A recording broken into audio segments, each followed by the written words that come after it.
a very good evening, ladies and gentlemen, and to all my dental colleagues out there. As you all know, my name is Dr. Thuba, and my main aim through this channel is to guide all the medical professionals, and especially the dentists, who would like to consider Denmark or other countries as an option to work in. So firstly, my apologies for the delay. I do know I have been really inconsistent. I have been extremely busy. However, I will try my best to be as consistent as possible in the future. So today, basically, we're going to talk about the Ielts exam. I do know that this exam usually is the first exam in general that all of the medical professionals we take before we, right after graduation. We need it for Canada, we need it for the ORE license exam, which is United Kingdom. We also need it for higher education, such as masters, etc., for other countries. Now, the thing about this exam is, what I personally think is that in general, all of us are really overconfident or confident because we think that we would clear this exam very easily. It is an English-speaking exam, and majority of the EU countries, we have a command over the English language. Especially in my country, we have a command over the English language. But unfortunately, we don't achieve the desired result. We don't achieve the desired high score.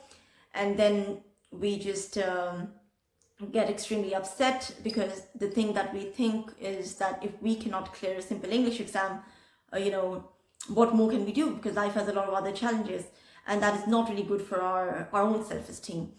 However, I still would like to say that I know people from English-speaking countries such as England or America, people born and raised in such countries who have English as their first language, and yet they cannot achieve the desired score in the IELTS exam. So we don't have to worry about that. If we don't pass it in the first attempt, we can pass it in the second, third, fourth, fifth. We just don't have to give up because it is the consistency that matters. So I do know a dentist who scored a very, very high, who scored really high in the IELTS exam. So over to him now, and he is going to give you a lot of tips and tricks, which I'm very sure would make a huge difference. So stay tuned. Thanks. Hello and welcome everyone. I hope everyone is doing fine. My name is Dr. Hamza Shah, and I'm a dental surgeon by profession, and currently I am in the UK. I came here to do Masters in Public Health, which I completed last month.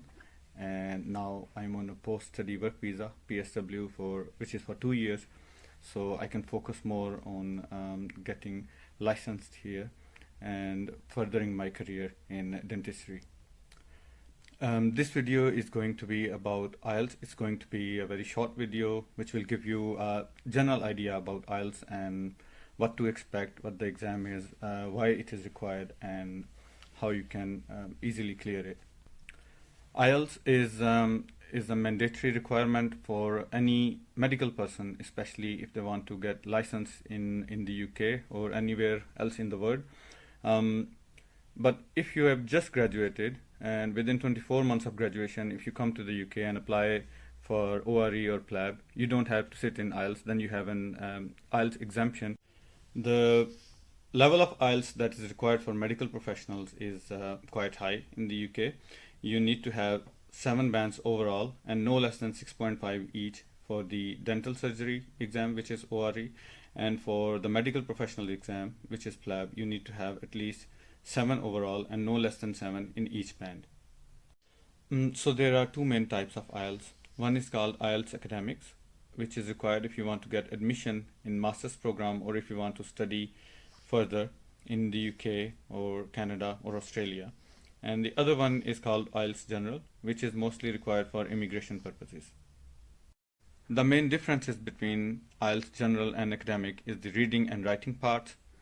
IELTS General reading is simple, the paragraphs are short, the questions are easily put, and they are easy to attempt. While in IELTS Academics, the paragraphs or articles that comes are a bit complicated or complex. They can be research papers, they can be cuttings from a newspaper or from a book or anywhere, and the questions are not that straightforward. But the thing is, with IELTS General, the marking is a bit stricter, while in IELTS Academics, the marking is a bit lenient. So for example, in reading, there are basically 40 questions in the end. So when you are attempting IELTS General, to get band 7, let's just take that as an example. So for band 7, you need to get at least 34 correct answers. But for the same 7 bands in academic IELTS, you can get that if you have 32 correct answers. The other difference between IELTS academics and general is the writing. For IELTS academics, the writing consists of 2 parts. So question 1 is either a pie chart or a picture which you have to describe, or it can be a bar graph as well. While in IELTS general, there is a letter that you have to write. It could be to a friend or a formal letter. While the part 2, there are 2 major organizations that conduct the IELTS exam around the world. The first one is British Council, which is an extension or part of Cambridge University, and the other one is called AEO. You can choose either one to give IELTS exam. Mostly people go for AEO because it is generally believed that they are a bit lenient with their marking criteria, but many people say that it's not true. Next, let's talk about method of exam delivery. So you can appear in exam in 2 main formats. So one is the older paper-based method and the other one is computer-based method. So for older paper-based method, it's convenient. Most people are used to it. You just go in there. They give you papers. You have to write on them everything from your answers for listening and reading exam to essay. You have to write it. They provide you with pencils and everything. You are not allowed to take anything inside. And the second type of exam is the computer-based IELTS. So in which you have to sit in front of a computer. So the exam pattern remains the same. First it's listening, then it's reading, and then finally it's writing. Examination time remains the same. The only difference is that if you are good at typing, you don't have to worry about your handwriting, and then at the same time you can write your essay quicker. With paper-based IELTS, there are less bookings. Normally it takes place only once a month in smaller cities, and in major cities probably twice a month. And the results comes in late as well, like you have to wait at least 14 days before you receive the result. IELTS computer based has many advantages over the conventional method. First of all, it's a quicker way to take exam. Second, there are numerous exam bookings available, like it takes place normally 3 to 4 times a week. So you can easily get placement, and then you can choose your own slot. For paper-based exam, you cannot choose your own speaking date or time. They just send you a roll number slip, or sometimes when you go inside the venue for your written module, that's when you get to know when your speaking exam is going to take place. On the other hand, with computer-based IELTS, it's got numerous advantages over the conventional method. First of all, more bookings are available. You can book your exam 3 to 4 days in a week. Then at the same time, you can choose your own slot for IELTS speaking exam, and it normally finishes within a day, while the conventional method it usually takes 2 days. Sometimes it's completed within a day. With IELTS computer based, you get your results quicker. You get your results within 3 to 4 days. Reading on computer based is also easy because you get your paragraph on one side of the screen and your questions on the opposite side. So you are watching the questions as you are reading the paragraph, and you can highlight the paragraph whenever you want using the mouse or cursor. So personally, I prefer IELTS computer based exam. Now the time frame for IELTS exam. So basically, as I said, there are 4 modules: speaking, listening, reading, and writing. So you get half hour for your listening exam, and then you get 10 minutes to transfer your answers. You get 1 hour for IELTS reading. You get 1 hour for IELTS writing. And with IELTS speaking, it depends upon the examiner.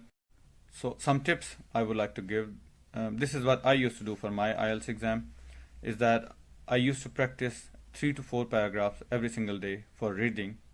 And for listening, I used to do at least 2 to 3 reading trainings. They are easily available on YouTube. They are not difficult to find. You just write IELTS listening practice test. There will be audio files. You listen to them, and there are answers in the end. You can easily check how much did you score. For IELTS speaking, the best way is to speak as much as possible. Get a speaking partner who you can do conversations with, or if you don't have a speaking partner, it's simple. If you have IELTS book, there are speaking questions. You read a question and answer yourself, and get a friend to evaluate you. Writing module of the IELTS is which I struggled with the most. I needed higher bands, but I always came up short with 0.5 or 1 band. I practiced a lot. I did so many essays. I joined many academies. But the thing is, until you have the right guidance, you cannot pass the writing module. For IELTS writing, I personally went to Victoria IELTS College, and I will recommend everybody to go there if you are lacking in writing especially. They are the best IELTS academy or the best organization that provide coaching for IELTS in the Pakistan. And I went there, and even after just one lesson, I knew that I could clear that exam easily, and then I did, thanks to Allah.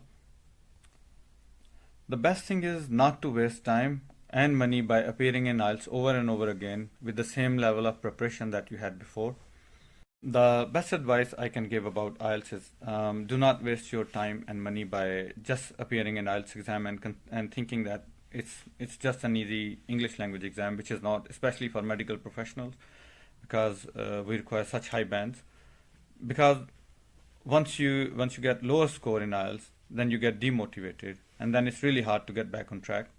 I would suggest to get information from all the resources, use internet, YouTube, but the best thing to do is go to an academy which have been producing results in IELTS. Go to them, get coaching, and then appear in IELTS exam. That way, you will be able to clear it in first attempt. Alternative to IELTS exam would be exams like PTE or Duolingo. But the problem is that these exams are not accepted by all the universities around the world. I hope that I have covered the basics of IELTS exam today. If you have any more questions, please drop a comment. And best of luck to anybody who is out there giving IELTS exam. And best of luck for your future as well. Take care.